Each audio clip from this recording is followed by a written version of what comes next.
자, 벌써 마지막 시간입니까? 그리고 이제 다음 주가 마지막 주인가요? 그는 9월로 넘어갈 거예요. 지금 9월 추석 연휴 때문에 시간이 좀 부족해서, 그죠? 추석 연휴 때 월요일이 들어가 있죠. 추석 연휴 때 월요일이 들어가 있어서 월요일 수업 수가 부족할 겁니다. 시간이 정말 좀 붙들어 매놓을 수 있으면 붙들어 매놓을 수 있으면 좋겠습니다. 어떻게 하면 붙들어 매놓을 수 있었는지. 자, 이제 부동산 감정평가 앞부분입니다. 이 감정평가 앞부분은 작년에는 한 문제밖에 출제가 안 됐어요. 여기서. 그러니까 3방식 앞부분이 한 문제밖에 출제가 안 됐어요. 그래서 올해는 출제 가능성이 작년보다는 훨씬 높습니다. 그리고 그 앞부분 중에서도 특히 무슨 일이 있어도 정리를 해둬야 되는 게 지역 분석, 개별 분석하고 가격 재원칙이에요. 그러니까 좀 뒤쪽이 뒤쪽. 3방식 바로 앞에. 3방식 바로 앞부분입니다. 그래서 페이지 수가 몇 페이지부터 가면은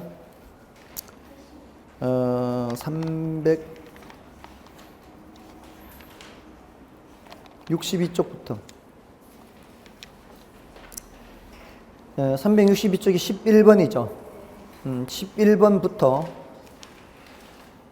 지역 분석, 개별 분석까지 377쪽까지입니다. 여기가 이제 상당히 중요도가 높습니다.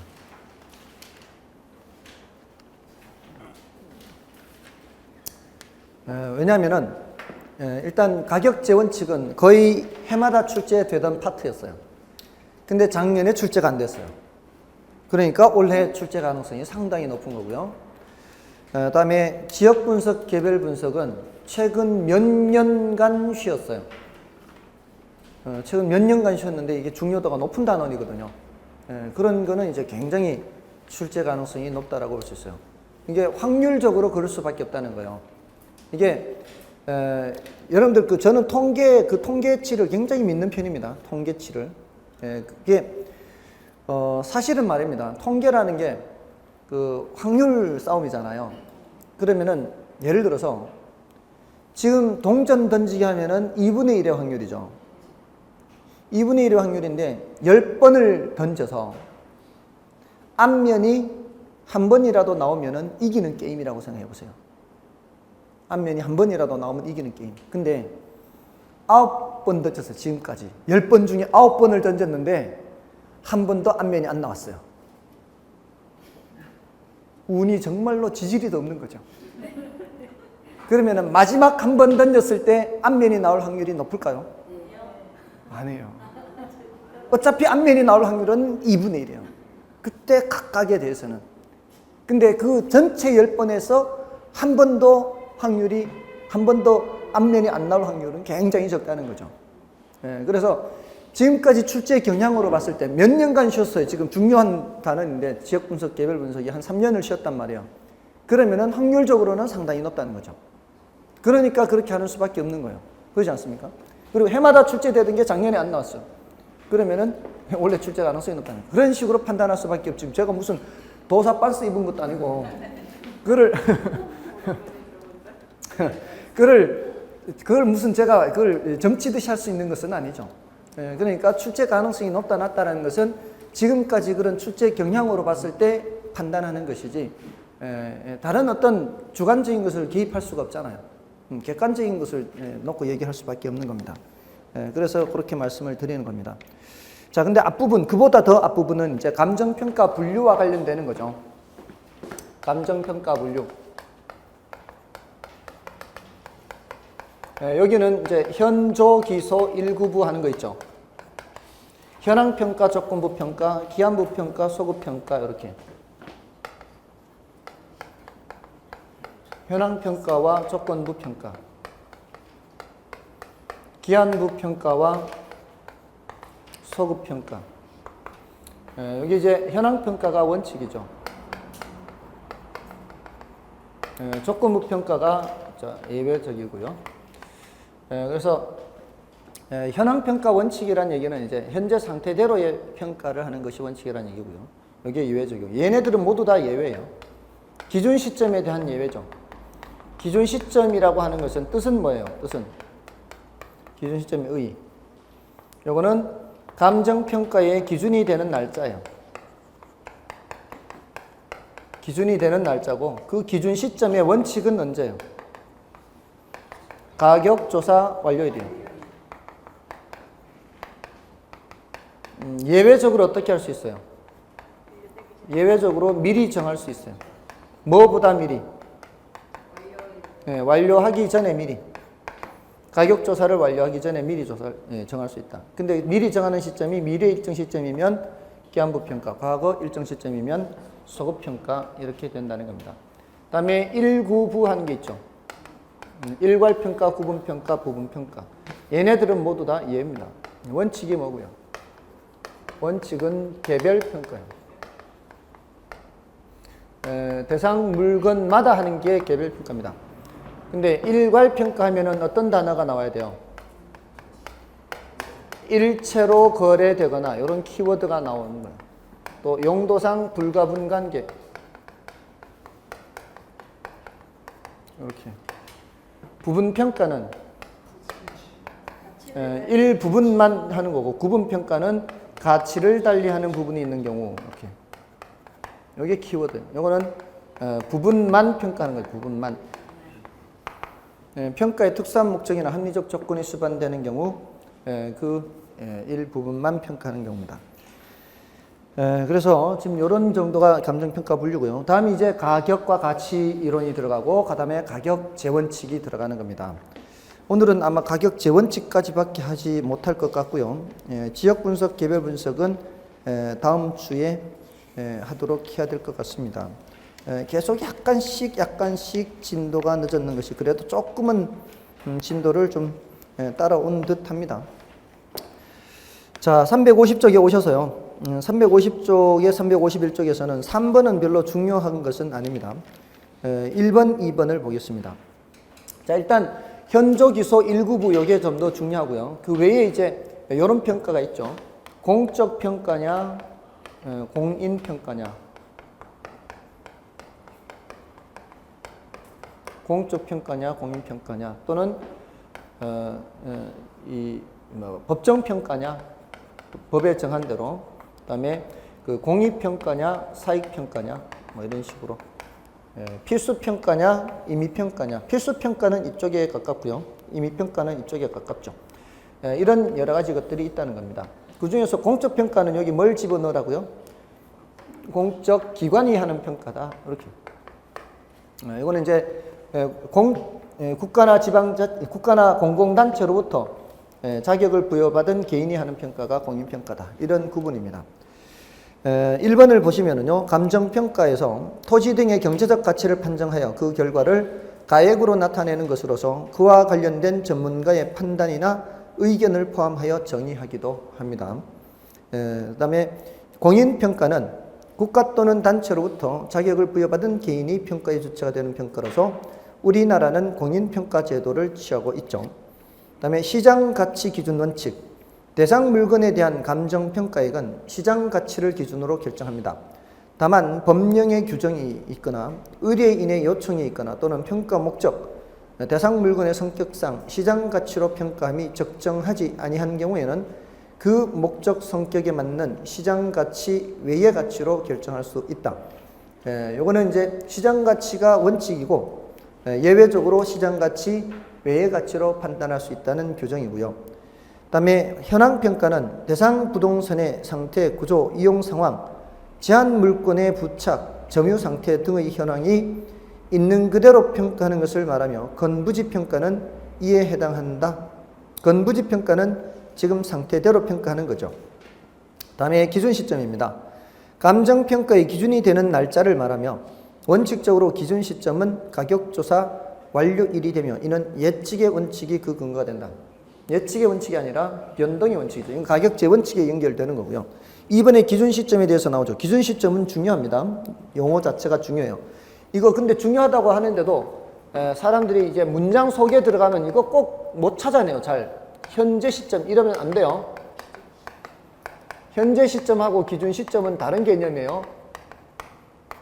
다른 개념이니까 문장 속에 들어갔을 때 곤란해야 돼요. 얼핏 긴 문장 속에 현재 시점 이렇게 들어가 버리면 놓쳐버린단 말이에요. 1번의 기준 시점은 물건의 가격 조사를 시작한 일자를 말하며 감정평가서의 필수 기재사항입니다. 당연히 해야 됩니다. 이거는 그 언제 시점인지 그 절약 개념이기 때문에 언제 시점인지를 밝혀주지 않으면 안 되는 거죠. 그 다음에 기준 시점은 감정평가액 산정의 기준 일자를 말하며 감정평가사만이 기준 시점을 결정한다. 요거는 틀렸죠? 요건 틀렸습니다. 가만있어. 제가 1번 잘못 읽었나요? 기준 물건의 가격조사 완료일이 아니라 시작한 일자는 아니죠. 뒤에 필수 기재사항은 맞지만 시작한 일자가 아니라 완료한 날짜고요. 그 다음에 감정평가액 산정의 기준 일자 요거는 맞고요. 뒷부분이 틀렸죠. 이번에는 뒷부분이 틀렸어요. 감정평가사만이 기준 시점을 결정하는 것은 아니고요. 그 다음에 기준 시점 확정의 중요성을 인식하는 가격제 원칙은 변동의 원칙이에요. 맞죠? 기준 시점이란 감정평가를 실시한 날. 이거 틀렸죠. 지금 문장이 계속 앞부분 뒷부분이 하나는 틀리고 하나는 맞고 이렇게 돼 있어요. 그 다음에 기준 시점이 과거 일정 시점인 경우 기한부 평가 이것도 바뀌어 있죠. 기한부 소급 평가 바뀌어 있고요. 그 다음에 기준 시점은 의뢰자의 요청에 의하여 정해지기도 하며 가격 조사가 가능한 경우에 한하여 그 날짜를 기준 시점으로 정할 수 있다. 맞죠? 5번이 맞습니다. 자, 3번은 지나가시고요. 중요도가 좀 낮은 편이고요. 다음에 넘어가시면은 4번, 5번, 6번 이 중에서는 제가 4번을 풀어 드릴 테니까요. 여러분들이 5번, 6번을 좀 보십시오. 4번에 틀린 것을 찾는데요. 2개 이상의 대상 물건이 일체로 거래되거나 일체 거래가 있고요. 용도상 불가분 관계에 있죠.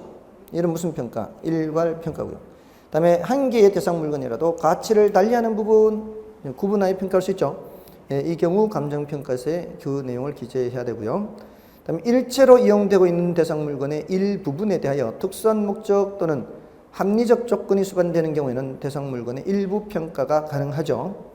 맞고요. 그 다음에 피고용 관계에서 그가 고용된 단체의 업무를 위해 행하는 평가를 참모평가라고 한다. 참모라고 하는 게 그 스텝을 하는 거죠. 스텝. 참모가 스텝이죠.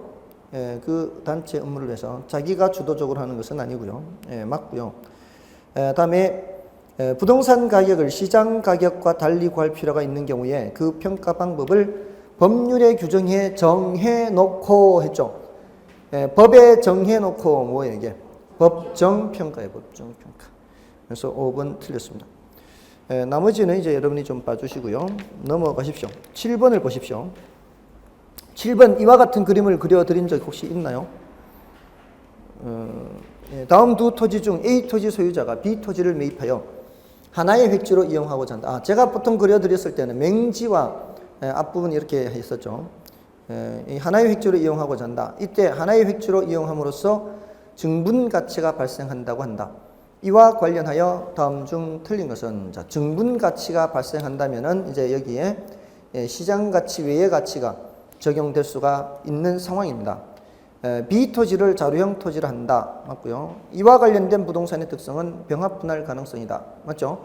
A와 B 병합분할하는 거죠. 그다음에 그 두 토지 소유자 간 증분가치에 대한 합의가 이루어지지 않아 감정평가사에게 의뢰하는 경우 감정평가사는 현황평가를 한다. 맞아요?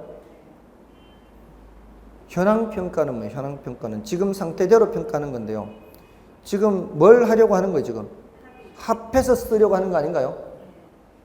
지금 현황평가하면은 증분가치가 발생하지 않습니다. 합필해야 증분가치가 발생할 거 아니에요. 합필한다는 건 뭐예요? 지금 상태는 지금 둘로 나누어져 있는데 합필한다는 게 하나로 합친다는 얘기 아니에요. 현황평가를 하면 안 되고 무슨 평가? 조건부평가를 해야 돼. 조건부평가. 합치는 걸 전제로 하는 평가 이 말이에요. 합쳐야 증분가치가 발생할 거 아니에요.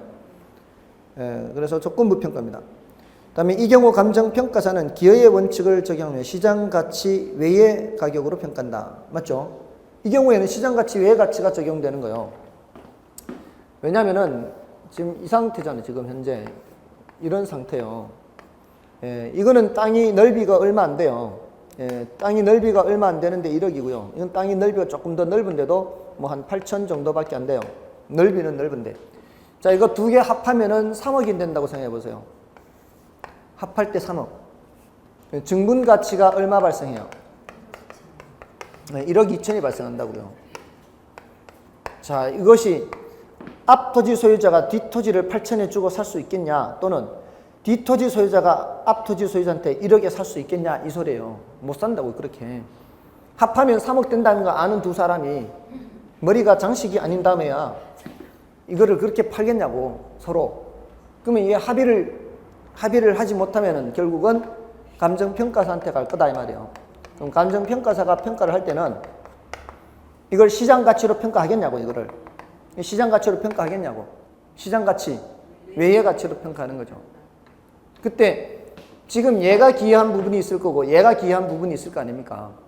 면적으로 봐서는 얘가 더 많이 기여할 거고, 가치로 봐서는, 가액으로 봤을 때는 얘가 더 많이 기여합니다. 원래 총 1억 8천에 1억이고 1억 8천에 8천이에요. 가액 기준일 때는. 면적 기준일 때는 이 뒷토지 면적이 더 넓을 수 있잖아요.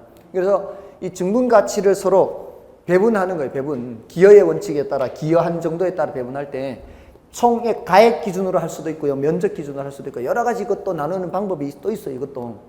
아무튼 이거는 시장 가치로 판단하는 것은 아니다, 이 말입니다. 다음에 감정평가사가 적정한 가격을 산정하게 되면 이는 A와 B 토지 소유자 사이의 합리성이 인정되는 가격이다. 요거는 이제 한정 가격이라 그래요. 그걸 특히 무슨 가격이라 한다고요? 특히 한정 가격. 이게 바로 시장 가치 외의 가치라고, 얘가. 이게 관련되는 가격 원칙이 뭐라고요? 관련되는 가격 원칙이 기여의 원칙이다, 이 말이에요. 기여 원칙. 됐나요? 그래서 기여의 원칙, 한정 가격, 뭐 여기 조건부 평가 이게 관련이 되고요. 병합 분할 가능성, 이렇게. 한정 가격이 나올 때도 이게 병합 분할 가능성에서 나온다고요. 병합 분할 가능성에서. 그래서 한정 가격이 나옵니다. 다음에 나머지는 됐고요. 이제 가격 이론으로 넘어가시면, 원래는 가격 이론이 조금은 중요도가 낮은 편입니다. 이게 작년에 감정평가론에서 네 문제가 출제됐거든요. 작년은 좀 이상한 해였습니다. 감정평가론에서 네 문제가 출제됐고요. 부동산 가격 공시제에서 세 문제였어요. 이 말이 안 되는 게, 이게 작년에 이게 이상했던 거예요. 원래는 이 부동산 가격 공시제가 10분의 7이었거든요. 10년 동안 7문제 출제되는 파트이기 때문에 많이 나와도 한 문제만 나와야 되는 그런 파트가 작년에 여기서 세 문제 나온 거예요. 그리고 이 네 문제 중에 가격과 가치가 한 문제 나오고요. 여기서 한 문제. 그다음에 여기 나머지 세 문제죠. 나머지 세 문제 중에서 두 문제가 원가법 계산이에요. 원가법 계산이 두 문제 나왔어요. 작년에. 나머지 하나는 수익환원법이에요. 거래사례 비교법 안 나왔죠. 그러니까 올해는 상대적으로 거래사례 비교법에서 계산 문제가 나오거나 할 가능성이 많은 거예요. 원래 하나씩 나오는 편이거든요, 이게. 원가법, 거래사례 비교법, 수익환원법 이렇게. 근데 올해는 거래사례 비교법에서 출제될 가능성이 더 많아진 거죠. 그러니까 공부를 하더라도, 계산을 하더라도 거래사례 비교법에 조금은 더 포인트를 맞춰서 공부를 하는 게 낫습니다. 그리고 가격과 가치, 이제 문제는 풀어보겠습니다. 1번 문제 보십시오. 357쪽 1번. 가격과 가치 관계에 관한 설명 중 옳은 것은 1번 부동산의 가치는 현실의 실제 시장에서 매매 당사자 간에 실제로 지불된 값이다. 실제로 지불된 값은 가격이죠. 틀렸고요. 다음에 2번에 부동산의 가격은 시장의 수급작용에 의해 거래 당사자의 개별적인 동기가 개입되어 흥정된 값이다. 요거는 옳은 말이죠. 흥정된 값으로서 지불되는 값이니까. 다음에 부동산의 가치는 그것으로부터 장래 발생할 권리와 이익에 대한 값이 아니라 물리적 실체로서의 현재가 있다. 이게 말이 안 되는 거예요. 부동산의 가치는 그것으로부터 장래에 발생할 권리와 이익에 대한 값이다. 이렇게. 장래 기대 편익의 현재값 이렇게 할 수도 있죠. 가치라고 하는 것은 장래에 기대되는 편익의 현재값. 다음 부동산의 가치는 시장 가치가 아니라 생산 가치다. 이것도 말이 안 되는 거예요. 생산 가치는 이제 공급 측면만 따지는 거예요. 비용 측면만 따지는 겁니다. 그렇지만 가치라고 하는 것은 비용 측면만 따지는 게 아니라 효용 측면도 따져야 돼요. 그것이 다 반영된 것이 바로 시장 가치입니다. 여러분 한번 생각해 보세요. 아무리 많은 시간을 들여서 비용을 많이 들여서 생산했다고 해서 그것이 그만큼의 가치를 가질까요? 늘 말씀드리죠. 제가 아무리 돈 쳐들여서 집을 지어도 제대로 못 지으면 돈 들인 만큼의 가치가 안 나가요. 그래서 그 기여의 원칙 있잖아요. 부동산의 가치는 생산비 합이 아니라 기여도의 합이다. 기여도. 돈만 들인다고 해서 그게 가치가 그만큼 나가는 것은 아니라는 거예요. 그잖아요. 그 달동네 고급 빌라 이런 것도 마찬가지잖아요.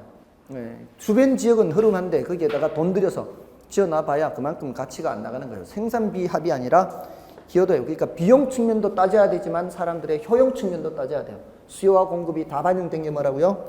시장 가치, 시장 가치. 주어진 시점에서 대상 부동산의 가치는 하나밖에 없지만 가격은 다원적이다. 이게 바뀌어 있죠. 가격은 하나밖에 없지만 가치는 여러 가지다. 자, 그렇게 가치와 가격을 구별을 하면 되겠고요. 지금 2번, 3번까지가 지금 계속 가치와 가격이 구별되고 있습니다. 다음에 4번은 가면은 4번, 5번은 부동산 가격의 특징에 대한 문제입니다. 그러니까 4번, 5번은 부동산 가격 특징 해가지고요. 부동산 가격 특징 주제는 일단 교환의 대가인 가격하고요. 용익의 대가인 임료가 있습니다. 이렇게 구분이 되고요. 이거는 이제 매매 시장에서 말하는 거고, 이건 이제 임대 시장에서 말하는 거죠. 또 소유권이나 기타 권리 이익의 가격이요. 소유권이나 기타 권리 이익의 가격이 다 있다. 그러니까 소유권에만 가격이 있는 게 아니고 기타 권리에도 가격이 있고요. 이익에도 가격이 있다. 하나의 물건에 여러 개의 권리가 병존할 때에는 각각의 가격에도 각각의 권리에도 가격이 형성된다는 거예요. 하나의 물건에 소유권도 있고 지상권도 있고 뭐 임차권도 있고 여러 가지 권리가 있을 수 있죠. 이 각각에 대해 뭐가 있을 수 있다고요? 각각에 대해서 가격이 있을 수 있다고요. 동시에 존재할 수 있지 않습니까? 우리 임차권 양도한다 그러잖아요. 임차권 양도할 때 다 대가 주고 받잖아요. 지상권 양도할 수 있죠. 이 대가 주고 받잖아요. 가격이 있을 수 있습니다. 그다음에 그 장기적 배라에 형성된다, 또는 개별적으로 형성된다, 또는 하방 경직적인 성격을 갖는다, 뭐 이런 여러 가지. 하방 경직적이다. 위로는 좀 잘 올라가는 편인데 아래로는 잘 안 떨어진다.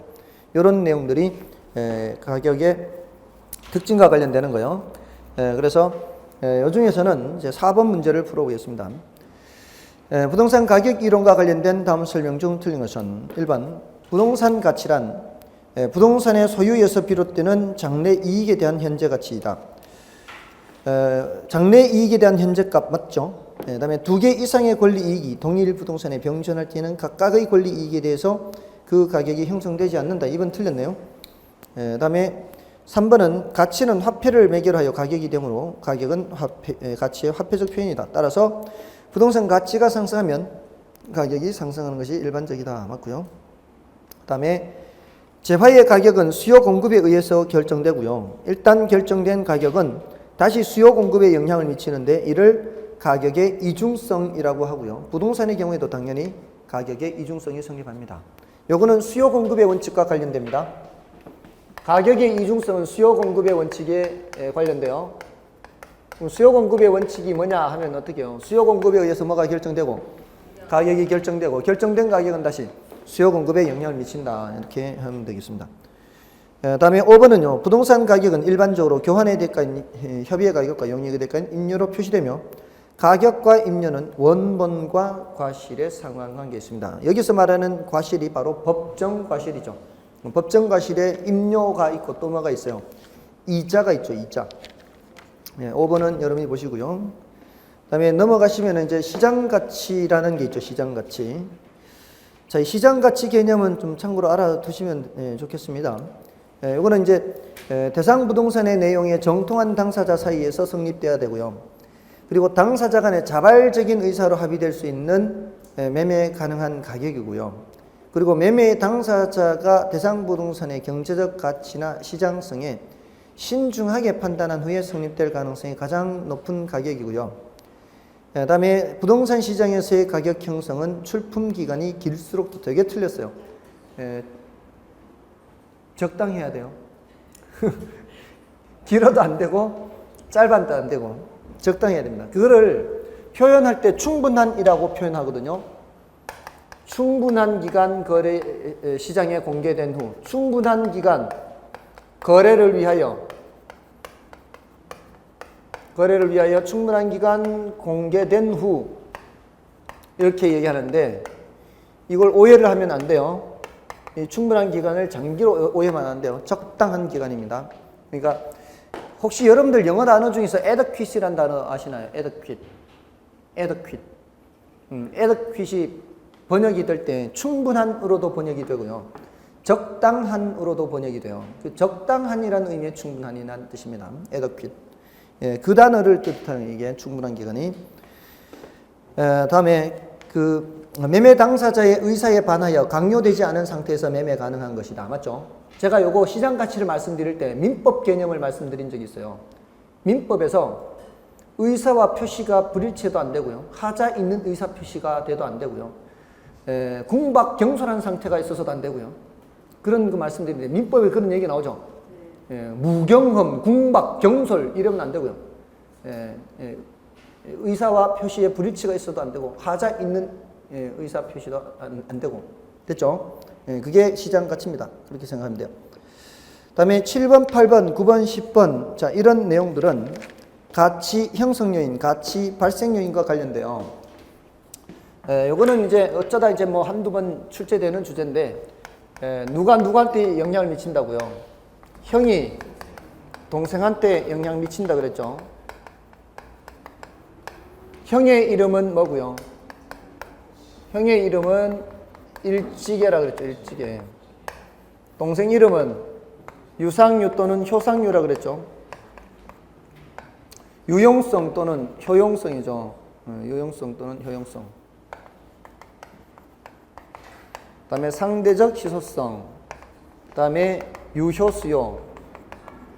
어떤 학자는 이제 이전성을 추가로 두는 학자도 있고요. 여기 이 형성 요인이 가치 발생 요인에 영향을 미치고 얘네들이 수요 공급에 영향을 미쳐서 결국은 가격이 결정되도록 하는 거죠. 그리고 지역 요인, 개별 요인이고요. 일반 요인에는 다시 사회적 요인, 경제적 요인, 행정적 요인이 있더라. 이런 것들이 이제 연쇄적으로 이렇게 영향을 미쳐서 수요 공급에 영향을 미치고 가격이 결정된다. 이렇게 얘기를 하는 거죠. 그 중에서 지금 7번은 가치 발생 요인과 관련되는 거고요. 7번을 보겠습니다. 가치 발생 요인 및 형성 요인에 관한 다음 설명 중 틀린 것은 1번 부동산의 가치는 수요와 공급에 영향을 주는 효용, 상대적 희소성, 유효수요 세 가지 발생 요소의 상호작용으로 가격이 발생한다.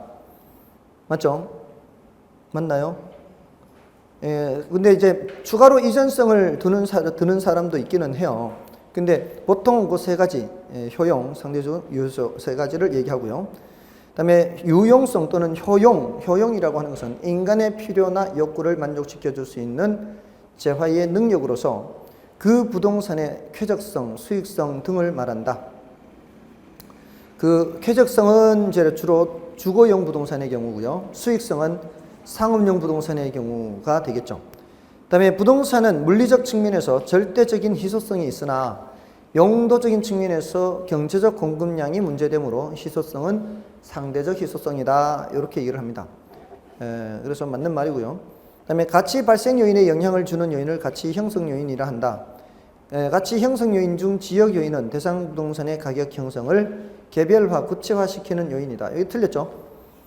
개별화, 구체화시키는 요인은 개별 요인이 되겠습니다. 4번 틀렸습니다. 그 다음에 부동산 가치 형성 요인은 하나하나가 독립적으로 개별적으로 작용하는 것이 아니라 서로가 유기적인 상호관계를 맺고 관련성을 갖는다. 맞죠? 이게 서로 관련되어 있습니다. 가치 형성 요인이. 8번은 여러분이 봐주시고요. 오른쪽에 가치 형성 요인의 연관성, 유동성 나오죠? 지금 이 7번에 5번 지문에 관련성을 갖는다가 지금 9번에 연관성, 유동성 이렇게 연결이 되는 겁니다. 됐나요? 그 1번을 보시면은 일반적 요인 있죠, 여기. 가치 형성 요인에 일찍이 할 때 일반적 요인은 일반 경제 사회에 있어서 부동산의 가격 수준에 영향을 미치는 요인으로 부동산 가격과 부동산 경기 전반에 영향을 미친다 돼 있죠. 그 소리는 여기서 말하는 일반 요인에서 말하는 사회적 요인, 경제적 요인, 행정적 요인은 우리나라 인구 수준 또는 우리나라 1인당 소득 수준 이런 것들을 말해요. LTV 규제나 DTI 규제 전반적인 거죠. 전반적인 거. 됐습니까? 그러니까 이거는 우리나라 전반적인 데 영향을 미치는 거예요. 근데 사실 이런 건물 평가를 할 때, 우리는 감정 평가하는데 이런 건물 평가할 때 우리나라 전체 인구, 우리나라 1인당 소득 이거는 별로 중요하지 않아요. 뭐가 더 중요해요? 이 지역의 인구, 이 지역의 소득 수준. 그러니까 지역 요인이 더 중요해요. 지역의 사회적 요인, 지역의 경제적 요인, 지역의 행정적 요인이 더 중요해요. 그래서 지역 요인을 그렇게 분석하는 게 이제 다음 주에 하게 될 지역 분석이고 개별 요인을 분석하는 게 개별 분석이에요. 그러니까 구체적으로 이렇게 감정 평가를 할 때는 일반 요인 분석하는 건 거의 없어요. 그냥 바로 지역 분석, 개별 분석 바로 들어가 버리는 거죠. 이런 건물을 평가할 때는. 물론 장기적인 방향으로 봤을 때는 일반 요인을 좀 어느 정도는 볼 수가 있겠죠. 인구 증가 속도가 둔화된다 그러면 장기적으로 부동산 가격이 좀 수요가 줄어들 것이다 이렇게 볼 수는 있겠지만 감정 평가를 할 때는 별로 쓸모가 없는 것들이에요. 다음에 지역 요인에 의해 결정되는 표준적 이용에 의해 지가 수준이 형성된다. 맞습니다. 지역 분석에서 이런 지가 수준을 파악을 하고요. 다음에 일반적 요인은 지역의 자연적 조건과 결합하여 지역 특성을 이루는 지역 요인을 구성한다. 얘네들이 밑으로 내려와서 사회적, 경제적, 행정적 요인이 밑으로 내려와요. 그래서 지역의 사회적 요인, 지역의 경제적 요인, 지역의 행정적 요인이 지역의 자연 조건과 결합돼서 지역 요인을 구성하는 거예요. 3번은 맞는 말이고요. 그 다음에 4번은 최유효 이용은 개별 부동산의 최고 최선의 이용 방법이므로 표준적 이용은 최유효 이용 방법에 종속적으로 결정된다. 이게 틀렸죠? 이게 표준적 이용이 먼저 판정이 돼야 되죠. 그래서 4번 틀렸고요. 그 다음에 5번은 이제 여러분이 보셔도 되겠고요. 10번도 마찬가지입니다. 근데 10번을 보실 때요. 이런 거 외우는 거 아닙니다. 행정적 요인이 아닌 것은 이거 외우는 게 아니고 이런 거는 이렇게 하는 거예요. 이런 거를 일일이 외우는 게 아니고 행정적 요인이다 하는 건 제일 쉬워 이게. 무슨 규제가 들어간다거나 정책이 들어간다거나 계획이 들어간다거나 제도라는 말이 들어간다. 이러면은 행정적 요인이에요. 이런 말이 없으면 이게 정부가 하는지 안 하는지는 금방 보여요. 이런 말이 없으면은 나머지 둘 중에 하나로 가는 거예요. 그리고 이 둘 중에 하나를 판단할 때도 경제 지표들 있죠. 경제 뉴스 보면 나올 얘기들. 예를 들어 물가, 임금, 고용, 산업 구조, 기술혁신, 이자율 이런 표현들이 나오면 뭐예요? 이런 거는 경제적 요인이에요.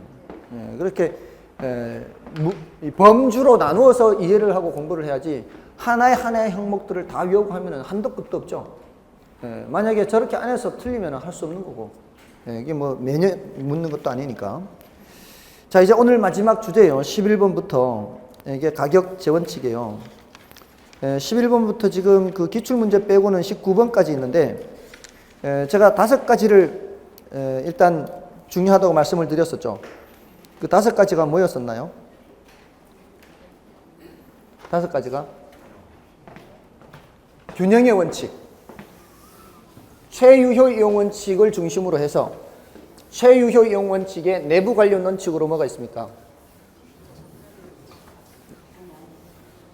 적합의 원칙은 외부 관련 원칙이죠. 최유효 이용 원칙의 내부 관련 원칙, 균형의 원칙 있죠. 균형의 원칙하고 기여의 원칙 일단 하나씩 하고요. 여기 이제 더 있기는 한데 일단은 놔두고 외부 관련 원칙에서는 적합의 원칙 하고요. 그리고 이제 여기 하나 더 있긴 하고 뭐 2개 정도 뭐 더 있을 수 있는데 그다음에 토대가 되는 원칙에서 변동의 원칙이 있죠. 변동의 원칙. 이렇게. 또 여기도 이제 예측의 원칙에서 뭐 더 있긴 하죠. 그다음에 기타 원칙에는 뭐가 있고요. 대체 원칙 있죠. 대체 원칙. 이렇게 5가지예요. 하나, 둘, 셋, 넷, 5가지는 무슨 일이 있어도 기억을 하시고요. 그다음에 여기에 수익 배분의 원칙이 어렵다 그랬어요. 수익 배분의 원칙이 어렵다 그랬어요. 부동산이 벌어들이는 수익을 각 생산 요소한테 배분한다 그랬죠. 제가 땅을 대고 누구는 돈 대고 누구는 노동을 대고 누구는 경영 노하우를 대서 임대 사업을 하자, 건물 지어서 임대 사업을 하자 그러면은 그 경영 노하우를 제공한 사람한테는 보수를 줘야 되고요. 노동을 제공한 사람한테는 임금을 줘야 되고요. 돈을 댄 사람한테는 그 수익을 줘야, 이자를 줘야 되고요. 땅을 댄 저한테는 지대를 줘야 될 거 아니에요. 근데 최종적으로 누구한테 배분된다고요? 최종적으로 땅한테 배분된다 그랬죠.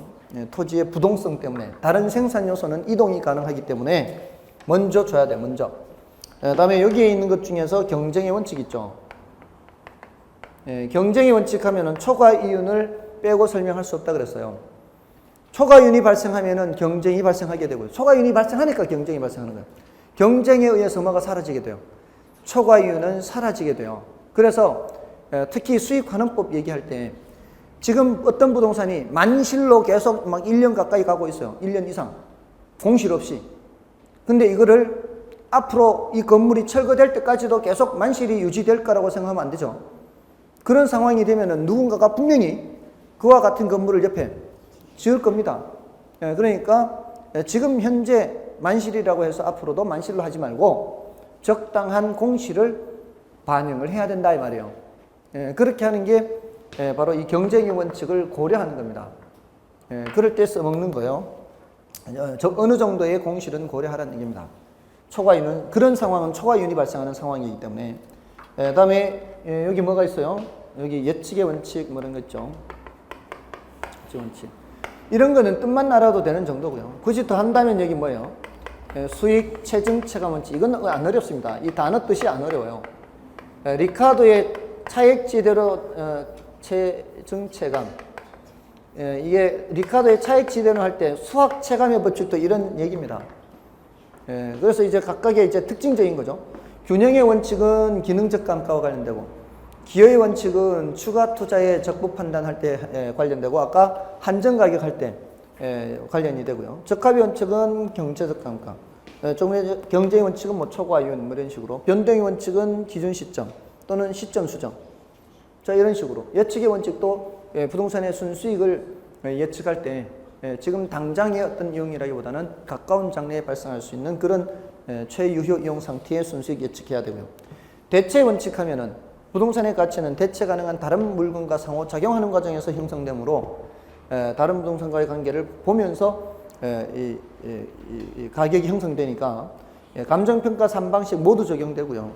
특히 거래사례비교법은 대체 원칙 자체가 그 기본 근거 원칙입니다.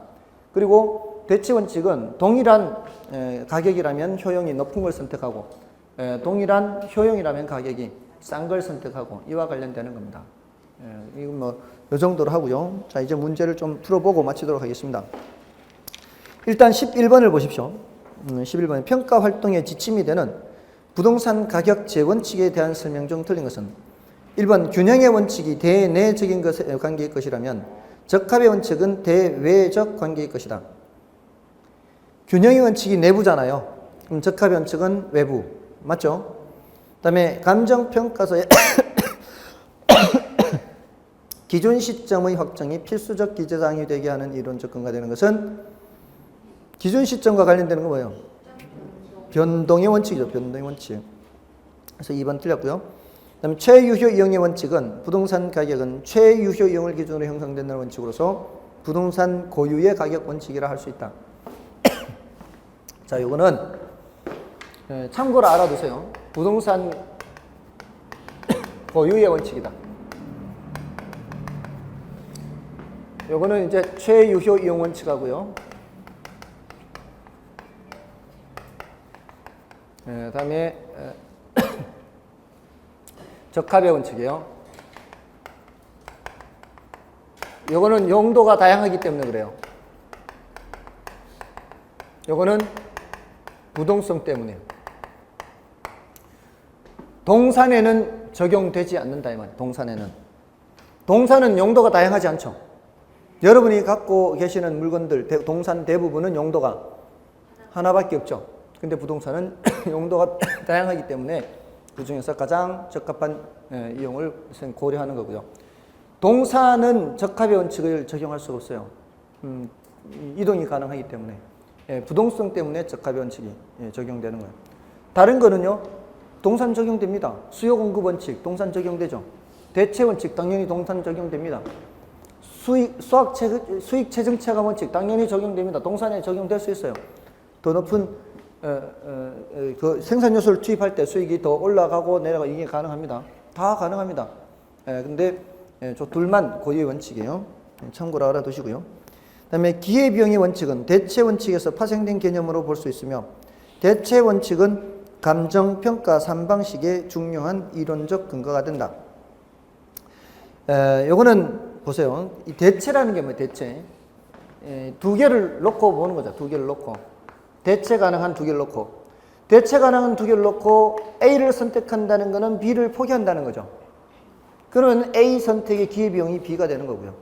대체 가능한 두 개 중에 B를 선택한다는 것은 A를 포기한 거니까 이게 기회비용 원칙이에요. B 선택의 기회비용은 A. 그러니까 기회비용의 원칙은 대체 원칙에서 비롯된다고 볼 수 있죠. 그죠? 대체 가능한 중에서 하나를 딱 뽑는 순간 뭐가 발생하는 거예요? 기회비용이 발생하는 거예요. 그죠? 그 다음에 대체 원칙은 감정평가 3방식의 중요한 이론적 근거가 됩니다. 특히 거래사례비율법은 대체 원칙 자체입니다. 자체. 왜요? 어떤 사례를 선택해야 돼요? 거래사례 선택할 때. 대상 부동산과 대체 가능한 사례를 선택해야 돼요. 대체 가능한 사례. 됐나요? 다음에 그 마지막 부지와 건물의 부적응요. 요거 조심해야 되죠. 부지와 건물의 부적응이라는 거는 부동산 내부일까요? 부동산 외부일까요? 부동산 내부 외부 할 때 내부 외부 건물과 부지 간의 관계는 부동산 내부로 들어가는 거예요. 내부. 그래서 우리 감가 수정할 때요, 감가 요인이라는 걸 얘기해요. 감가 요인에 물기경하죠. 요거는 외부 요인에 의한 감가입니다. 인근 환경에 따른 감가라든가 이런 거죠. 요거는 무슨 감가예요? 내부 요인 감가죠. 그래서 건물과 부지의 부적합에 따른 기능적 감가라고 할 때 여기에 들어간다고요. 건물과 부지의 부적합. 부적응이라고 할 수도 있고요. 부적합이라고 할 수도 있어요. 특히 부적합이라고 할 때 조심해야 되죠. 건물과 부지와 건물의 부적합하면은 단어 어디에서 속아 넘어가요? 또 부적합에서 속아 넘어간단 말이에요. 그죠? 부적응 또는 부적합에서 조심해야 되고요. 그래서 5번은 맞는 말, 틀린 말은 2번이었나요? 됐고요. 그 다음에 12번, 13번은 여러분이 보시고요. 14번을 보겠습니다.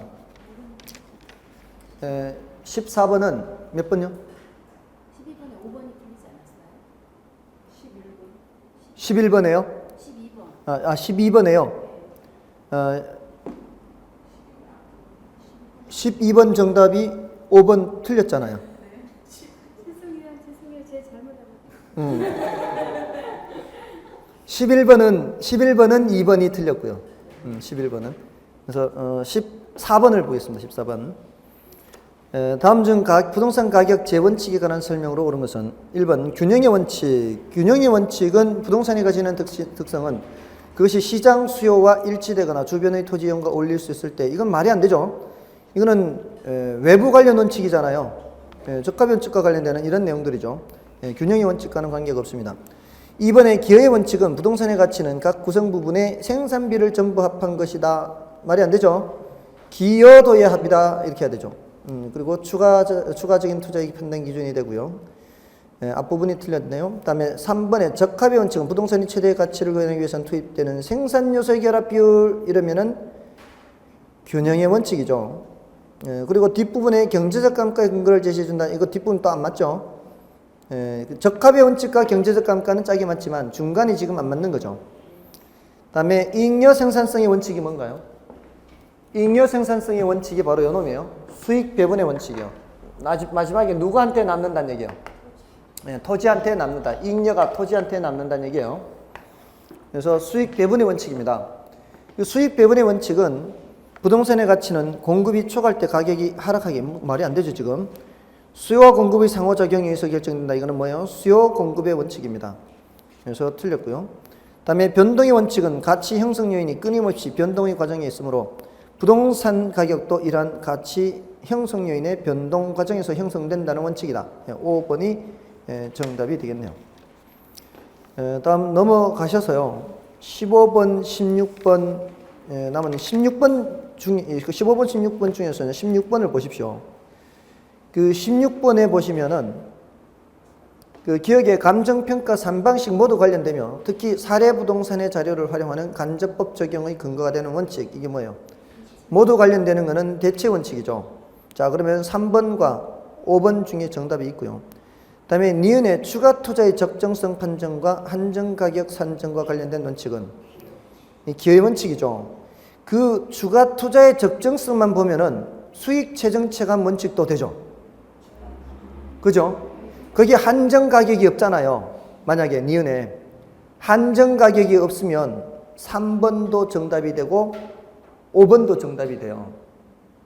3번에 뭐라고 돼 있어요? 수익 최종 체감 원칙 있죠. 이 수익 최종 체감 원칙도 추가 투자의 적정성 판정에 적용이 돼요. 지금 5번이 정답이 되는 이유가 뭐 때문에요? 한정 가격 때문에요. 그 한정 가격은 기여의 원칙만 적용이 되거든요. 앞에서 아까 했잖아요. 이거 아까 이렇게 편입되는 거, 이렇게 병합하는 거, 이 토지 이거 병합할 때 무슨 원칙? 기여의 원칙에 따라 이 두 사람 사이에서만 합리성이 인정되는 가격 무슨 가격? 한정 가격. 이렇게. 자, 다음에 디귿은 수요 공급의 원칙이고요. 됐죠? 됐습니다. 다음에 그 7번에서는 그 17번의 3번 지문에 그 잉여 생산성의 원리를 좀 뜻은 좀 알아두십시오. 이걸 잘 까먹어요. 잉여 생산성의 원리 또는 수익 배분의 원리를 잘 까먹습니다. 그 생산 활동에서 획득된 총 수익은 각 생산 요소에 배분되는 것으로 노동과 자본 등에 배분된 나머지가 토지에 배분되며, 그죠? 마지막으로 이렇게 되며, 토지에 배분된 수익의 크기에 따라 지가는 결정된다. 이거는 이제 옳은 표현이고요. 그 뜻을, 잉여 생산성의 원리를 좀 그렇게 기억하십시오. 그는 15번의 2번 지문에도 나옵니다. 15번의 2번 지문에도 잉여 생산성의 원리가 나오고요. 다음에 넘어가셔서 18번을 풀고, 요건 이제 마치도록 하겠습니다. 18번에 부동산의 가격이 어떻게 형성되고 유지되는가에 관한 법칙성을 추출하여 평가 활동의 지침으로 삼으려는 행위 기준에 관한 설명이다. 틀린 것은 1번 외부적 적합성을 결한 부동산의 이용은 시장성의 감퇴로 이어지고 경제적 감가 요인이 된다는 것은 적합의 원칙과 관련이 있다. 맞죠? 그 다음에 토지는 부동성의 특성으로 각 생산 요소에 의해 발생하는 총수익 중 토지 수익은 최종적 배분을 받게 된다. 토지 수익은 최종적 배분을 받게 되죠. 이게 부동성 특성 때문에 그렇다고요. 다른 생산 요소는 이동이 가능하단 말이에요. 다른 생산 요소는 이동이 가능하기 때문에 그만한 대가를 지불받지 못할 상황이라면은 토지에 투입되지 않습니다. 생산 요소가 투입되지 않아요. 그래서 부동성의 특성으로 그렇고요. 그다음에 감가 요인 중 내부 구성 요소 간의 불균형으로 인한 기능적 감가 요인 판단과 개별 요인 분석에 유효한 기준은 균형의 원칙이다. 맞죠? 그다음에 4번 효용이 유사하다면 가격이 싼 것을 가격이 유사하다면 효용이 큰 것으로 선택해야 한다는 법칙성으로 물적 경쟁을 설명하는 원칙은 경쟁의 원칙이다. 이게 물적 경쟁은 대체 원칙이에요. 이게 좀 어렵습니다. 경쟁의 원칙은 이제 인적 경쟁입니다. 인적 경쟁. 사람들이 더 계속 초과이윤이 발생하니까 그 초과이윤 때문에 사람들이 계속 투입이 되죠. 다른 경쟁업자가 투입되는 거잖아요.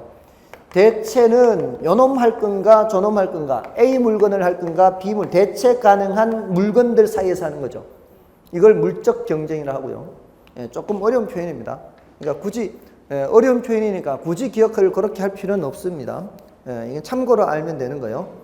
아시겠죠? 참고로 이거는 물적 경쟁을 설명하는 것은 대체 원칙이구나, 이렇게 참고로 아시면 되겠습니다. 근데 여기서는 어렵지 않게 출제가 됐잖아요. 일단 그게 경쟁의 원칙이 아니라는 것은 물적 경쟁을 설명하는 것은 이제 대체 원칙이다. 경쟁 원칙이 아니라는 건 알 수 있잖아요. 그래서 4번 틀렸고요. 그다음에 부동산 감정평가 업무에서 그 시점 수정과 기준 시점을 명확히 해야 된다. 이거는 변동의 원칙입니다. 됐나요? 요거 가지고요. 지금 요렇게 해가지고 지금까지 기출된 문제 중에서 한두 문제 정도는 해결이 안 돼요. 그러니까 두 문제 정도는 해결이 안 돼요. 최근 한 10년간 한 10문제 가까이 중에서. 그러니까 20%는 버리고 하는 거예요. 아시겠어요? 그 어려운 거는 아예 제거했습니다.